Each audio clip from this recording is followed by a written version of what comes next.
ഇപ്പോൾ ശ്രീനേട്ടൻ്റെ മരണം കഴിഞ്ഞിട്ട് നമ്മൾ ജനുവരി 26 എന്ന് പറയുമ്പോൾ 41 എന്നുള്ള ചടങ്ങ് നടക്കുന്ന ദിവസമാണ്. ഇപ്പോൾ ശ്രീനിവാസനെ പോലത്തെ ഒരു പ്രതിഭാശാലി, അമ്മയുടെ അധികാര പ്രവർത്തകൻ എന്നുള്ള രീതിയിൽ മാത്രമല്ല, കൈവച്ച മേഖലകളിലൊക്കെ അറിയാലോ നമുക്ക്. അപ്പോൾ പ്രാവീണ്യം തെളിയിച്ച വലിയൊരു മനുഷ്യൻ, അദ്ദേഹത്തിൻ്റെ ഒരു മരണത്തിൻ്റെ ഒരു ചൂട് ആറുന്നതിന് മുമ്പ് നമ്മൾ ഇതൊരാഘോഷമാണല്ലോ. അതെ അതെ അതെ. അതിലേക്ക് പോകണ്ടെന്നുള്ള അഭിപ്രായം തന്നെ എനിക്കുണ്ടായിരുന്നത്. ആ ദിവസങ്ങൾ കഴിഞ്ഞോട്ടെ.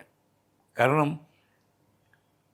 മറ്റ് പല കലാകാരന്മാരും ഇതേപോലെ മരിക്കുന്നുണ്ട്, ഇല്ലാതെ ഞാൻ പറയുന്നില്ല, മരിക്കുന്നുണ്ട്. പല പരിപാടികളും നമ്മൾ കഴിഞ്ഞാൽ നടത്തുന്നുണ്ട്. അതുപോലെയല്ല എന്ന് എനിക്ക് തോന്നിയിട്ടുണ്ട്. ശ്രീനിവാസൻ്റെ മരണം എന്നുള്ളത്, വേർപാട് എന്നുള്ളത്, മരണം എന്നല്ല, വേർപാട് എന്നുള്ളത് വലിയൊരു വേർപാടാണ്. കുറേ കാലത്തേക്ക് മലയാളിക്ക് ആ വേർപാട് താങ്ങാൻ പറ്റില്ല. മനസ്സിലായില്ലേ? മലയാളിയുടെ കേരളീയ ജീവിതത്തിൽ ഇങ്ങനൊരു സിനിമക്കാരൻ രേഖപ്പെടുത്തപ്പെട്ടിട്ടില്ല. നിങ്ങൾക്ക് വലിയ വലിയ പ്രതിഭകളൊക്കെ ഉണ്ടായിരിക്കാം, നാഷണൽ അവാർഡ്, ഇൻ്റർനാഷണൽ അവാർഡ് കിട്ടിയ ആൾക്കാരൊക്കെ ഉണ്ടായിരിക്കാം.